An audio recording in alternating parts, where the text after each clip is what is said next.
En voz alta.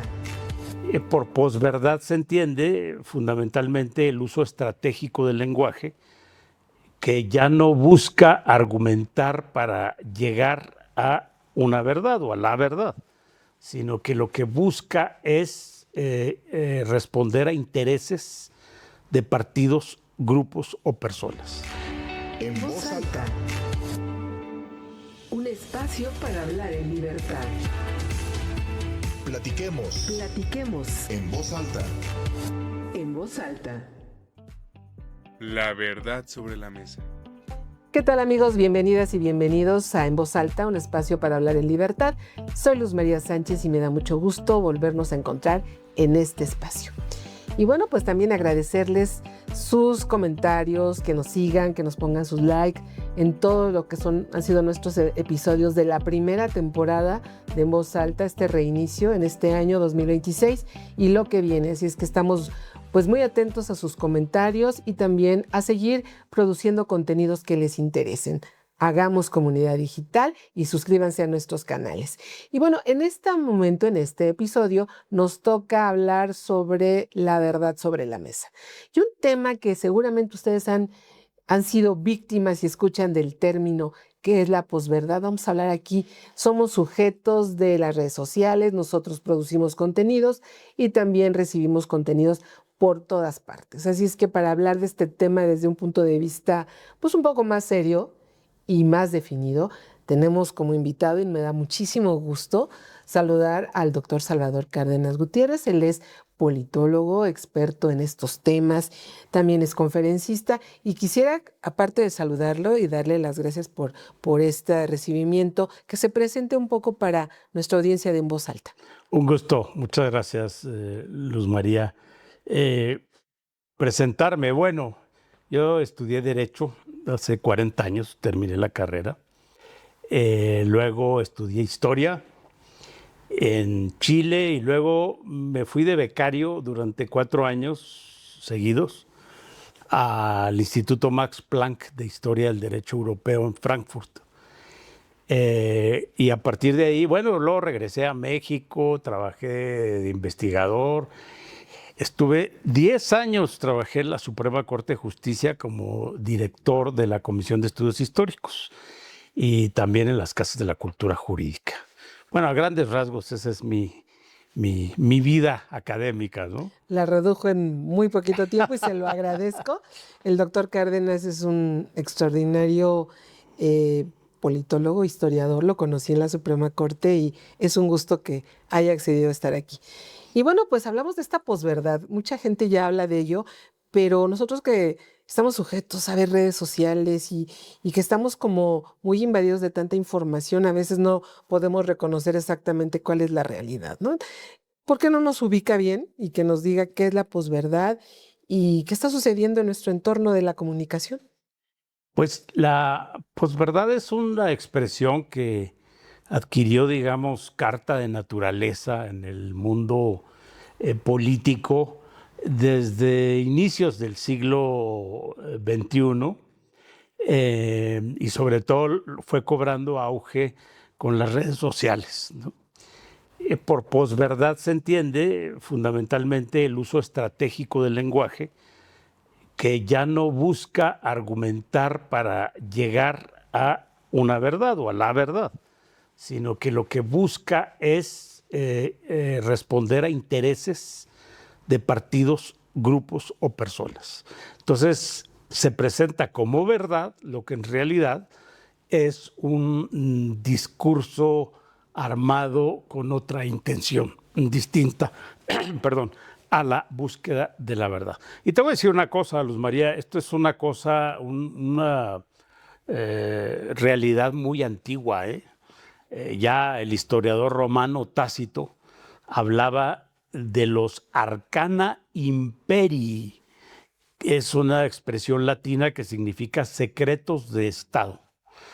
Y los secretos de Estado era esconder bajo la manga las razones por las cuales se tomaban ciertas decisiones. Entonces terminó siendo la Arcana Imperio, secretos de Estado, una forma de cubrir la verdad, ¿no? O sea, esto lo retomó luego el absolutismo en el siglo XVII, el absolutismo monárquico. Seguramente has oído aquella expresión de les recuerdo a mis súbditos que nacieron para callar y obedecer y no para estar cuestionando las cosas que corresponden a mi real pecho, decían los reyes déspotas. Es decir, no te tengo por qué decir la razón por la cual tomo decisiones. La cubro, la escondo. Eso es un arcana imperio, eso es un secreto. Y entonces lo que se hacía era cubrir la verdad. Se parece, pero ahora sucede algo muy raro, porque el discurso ya no busca cubrir la verdad. Por una razón muy sencilla, porque no hay verdad. Es decir, es la negación de la verdad. Entonces el discurso que antes cubría la verdad, ahora es un discurso que lo que hace simple y sencillamente es inundar de aparentes verdades el mundo de las redes sociales. Esta es una táctica, inundar, creo que es una buena palabra. Inundar quiere decir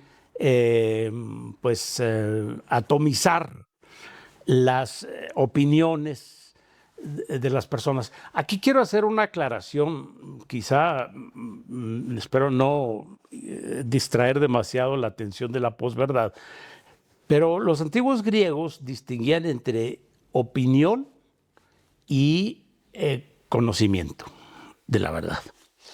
La opinión es un parecer que proviene de los sentidos, de la percepción sensorial. Uh-huh.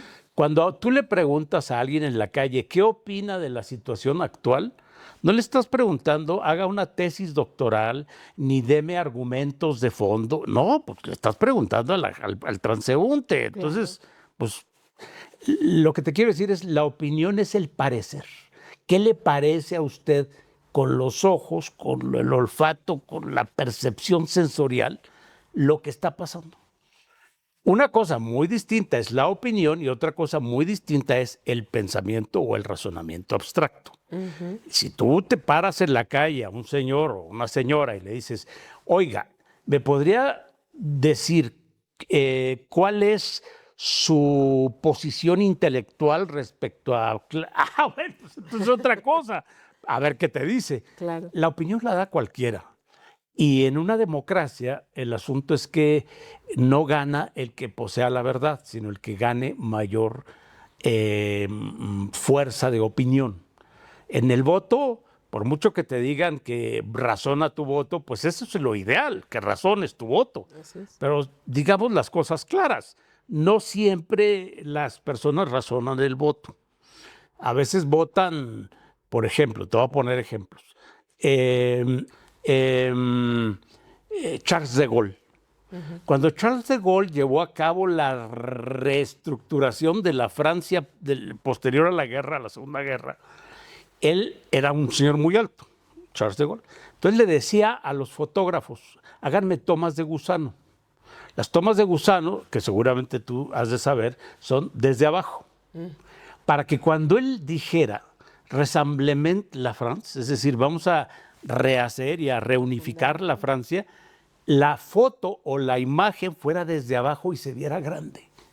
Y por eso ganó legitimidad.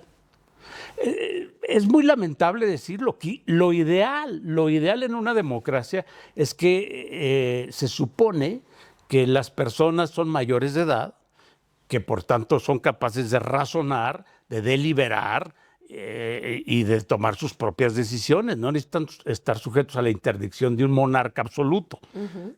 Por eso existe la democracia, bajo el supuesto de que las personas somos seres pensantes todos y tomamos decisiones pensadas.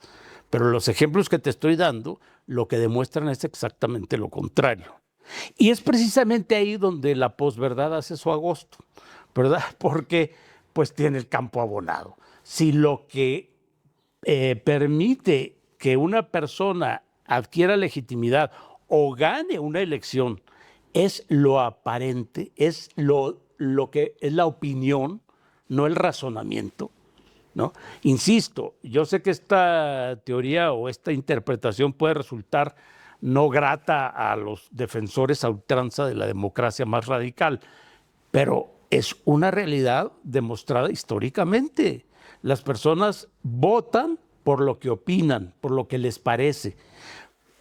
Lo voy a decir y eso se sabe. Peña Nieto ganó muchos votos femeninos porque se les hacía guapo. Claro, sí, ¿No? sí.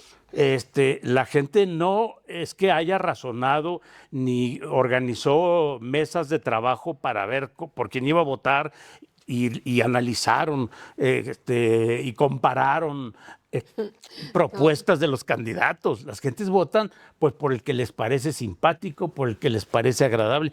Y ahí el populismo, dicho sea de paso, pues tiene también el campo súper abonado. Porque ¿qué es el populismo? Hablar a la emoción. El populismo no tiene un discurso lógico, racional, ni se lo pidas, Luz María. El populismo tiene un discurso absolutamente emocional. Por tanto, ¿qué es la posverdad? Que lo que importa son las emociones, las opiniones, producto de la emoción. La opinión, ya lo dije, no es un razonamiento, es un parecer, es una emoción. Claro. Las mujeres que votaron porque les parecía guapo Peña Nieto, eso es una emoción, no es un razonamiento, ni un argumento, ni un estudio sociológico, ni es nada. O el que votó por Helmut Kohl en Alemania porque le pareció un señor grandote que representaba la Alemania que gustaba. Eso no tiene nada que ver con los razonamientos.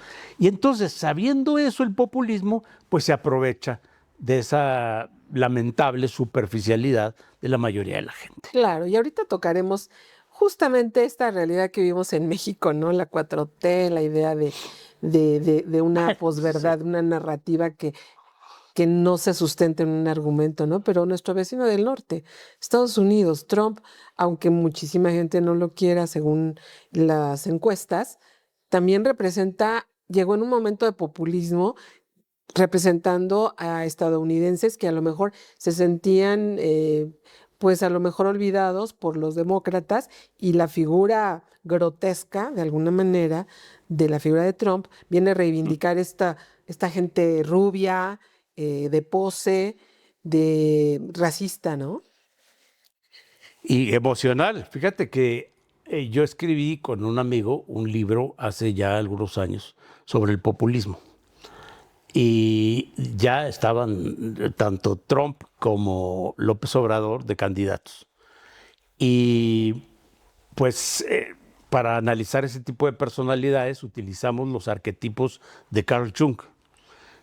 Como ustedes saben, Carl Jung es un psicólogo que, digamos, revisa las teorías de Freud.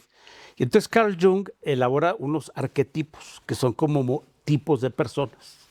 Y uno de esos tipos se llama trickster. Una personalidad trickster, que es un arquetipo, es un modo de ser, es disruptivo, es hierático, es decir, emocional, dramático, estimula mucho las emociones, mueve al aplauso, genera adhesiones por vía emocional y afectiva. Tanto el presidente Trump como en su momento López Obrador responden perfectamente al modelo trickster. Fíjate cómo estos señores se dirigen fundamentalmente a llamar la atención a través de percepciones emocionales. Y esa es la finalidad que tiene lo que se llama disrupción, palabra que está de moda. Disrupción es romper el esquema. O sea, la idea no es plantear otra postura o invitar al pueblo a que razone argumentos, sino romper los esquemas para jalar a adeptos. ¿Quiénes van a votar por ellos? Pues la gente que está harta, ¿no? Claro. Que éramos todos, éramos muchos, somos muchos, que estamos hartos de representantes populares que no nos representan, que se la pasan ahí en sus juegos políticos de élite, ¿verdad? Claro. Entonces la gente está harta y pues cuando llega una persona y rompe el esquema de la democracia tradicional, pues lo sigue. Entonces, ahí es donde la posverdad juega un papel muy importante. La posverdad, fíjate qué interesante, es buscar que parezca verdad un discurso que en realidad es emocional y va a producir en ti la adhesión a mi causa o a mi partido o a mi persona. ¿Y qué tan fuerte, fíjese, suele suceder o suele pasar con esta narrativa emocional que pues es marca 4T prácticamente, frente a una realidad que a cada momento está avasallando, no porque se magnifiquen medios anti-régimen, pero todos los actos de corrupción que están estrictamente comprobados en términos de fraudes, el huachicol y todo, toda esta serie de cosas que estamos viviendo, y esta narrativa que va a lo emocional sigue fluyendo bien, sigue funcionando muy bien en una sociedad, como bien dice, está harta, pero al mismo tiempo la consume y dice, lo dudo, es cierto, lo que me dicen ellos es mucho más verdad que lo que estoy viendo que destruyeron esto, destruyeron aquello. ¿Qué tan fuerte es esta posverdad, no? Es y seguirá siendo siempre fuerte. Siempre será fuerte porque si se basa en las emociones y no en la inteligencia, pues mientras haya más personas que cultivan las emociones que la inteligencia, pues evidentemente seguirá ganando siempre el que administre, digamos así, las emociones del pueblo, ¿no? Entonces, esto es tampoco es novedad, ¿no? La oclocracia, la oligarquía, muchas formas de gobierno que se han dado en la historia saben muy bien cómo trabajar esto. Mira, en Roma, en la antigua Roma de hace siglos y milenios, usaban una fórmula que se llamaba, en latín, porque esa es la lengua que hablaban, panis et circensis, que quiere decir pan y circo. Si los romanos lo usaban, ¿y sabes lo que hacían? Abrían el Coliseo romano cuando había crisis política y la gente estaba criticando demasiado al emperador. Entonces el emperador dice, ¿qué hacemos? Abran el Coliseo, saquen a los leones, saquen a los gladiadores y además regálenle a la gente maíz y panis et circensis, pan y circo. Eso lo hacían los romanos y entonces con eso la gente se calmaba, se adhería a las causas del emperador. Pero ¿eso qué tiene que ver con por qué estaba la gente rebelde? Porque le parecía que había injusticias, tal. ¿Se solucionó la injusticia? No. Lo que se solucionó, lo que se administró fue la emoción de la gente.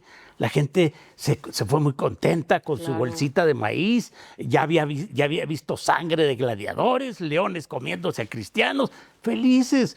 Bueno, eso es una táctica perversa. Y tan básica que funciona. Que funcionó y sigue funcionando. Y ahora te voy a decir una cosa, hoy es más sutil. Y te voy a decir en qué consiste la sutileza. Y esto nos va a sonar un poco conocido en México. Uh-huh. La sutileza está en trabajar frente a la verdad. ¿Y qué es la evanescencia? Pues es precisamente el diluir las cosas a través de un cierto tono de voz. Así que si antes los romanos era aquello, la disrupción consistía en dar premios y sobornar al público, digámoslo así. En el mundo actual puede un estilo de populismo es esta banalización de la verdad, la banalización de lo evidente, la banalización de lo que todos nos damos cuenta. Y para banalizar, lo que se necesita es trabajar muy bien dos cosas. Uno, el autocontrol, que hay que reconocer, ¿no? Sí. ¿Por qué? Porque no se tiene usted que enojar ni mostrar que aquello es de un relieve que le produzca a usted enojo. O sea, mira, es tan poco importante lo que estás diciendo que no me enojo. Entonces tiene que haber un autocontrol. Y dos, tiene usted que tener un discurso siempre voy a usar una palabreja, Luz María, que es delicuescente. Esa palabra ya no se usa. Quiere decir disolvente. Disuelve usted con el tono la importancia y la trascendencia de las cosas. Por ejemplo, usted me puede decir, oye, supe que está muy grave tu papá. Entonces yo con el tono, primero me autocontrolo, para que usted no note que sí está grave. Sí. Luego yo con el tono le puedo decir, no, grave, ¿por qué? Esa es una forma, le acabo de dar a usted una muestra Claro. de cómo se trabaja la banalización con el tono y con la actitud. Y eso es desactiva. posverdad. Eso desactiva una emoción de enojo. por De ejemplo. enojo. No, sí, que imagínese que usted me diga, vamos a suponer que yo soy el presidente de México y usted me pregunte, como un periodista, me diga, oiga, está muy grave el asunto del crimen organizado. Si yo le digo, no, está grave, ya le dije, pues estoy demostrando claramente que es un punto vulnerable y que sí es grave. Pero si yo me autocontrolo y banalizo, entonces no hay nada. ¿De qué se preocupa? ¿Cuál es su problema? Fíjese usted el nivel de perversión. Yo creo que me imagino que ahorita lo que sería un negociazo, Luz María, es poner una escuela para formar políticos y que traigamos a profesores de la escuela de teatro y actuación. Porque ahora la posverdad, el discurso no es buscar la verdad, es actuar para banalizar la verdad. Y ojo, entonces, ¿no? Para quienes vienen pensando en qué voy a hacer en las próximas elecciones, qué tipo de campaña voy a hacer, entonces voy a aludir o voy a acudir a este tipo de ejercicio de generar emociones, posverdad, bajo una situación que ni siquiera es real, pero que le llegue al corazón de las personas. El corazón, que les mueva, y no le preocupe la verdad. Oiga, pero es que lo que está usted diciendo no es cierto. No importa, pero convence, jala. Se fija, mire, eso, el que fuera campeón de eso, es el autor de un librito que se llama El Príncipe y se llama Maquiavelo. Por supuesto. Y de ahí viene el calificativo maquiavélico, que dijo, no importa si dices o no la verdad. Lo que importa es que mantengas, conserves y expandas el poder político. ¿Qué hizo Andrés Manuel López Obrador? Pues, ¿qué Tomó hizo? el librito. Claro, por supuesto. Bueno, todos los presidentes populistas, usted métase a ver cómo hablan y qué hablan. Milei, qué habla Trump, qué habla Bukele, ¿no? Hablan con posverdades. Es decir, son, uno, grandes actores y dos, son muy buenos administradores de la sensibilidad y de la percepción de sus pueblos. Las nuevas narrativas. Pues ya estamos concluyendo. La verdad que con el doctor Salvador Cárdenas, ustedes amigos estarán muy ciertos conmigo que es una delicia platicar y enterarnos con esta fluidez en su lenguaje. Pero pues para concluir esta charla, porque más que entrevista es una charla, ¿con qué terminamos? ¿Con qué, digamos, algún optimismo, alguna veta de optimismo de que la posverdad o nos va a mantener mucho tiempo o en algún momento va a terminar?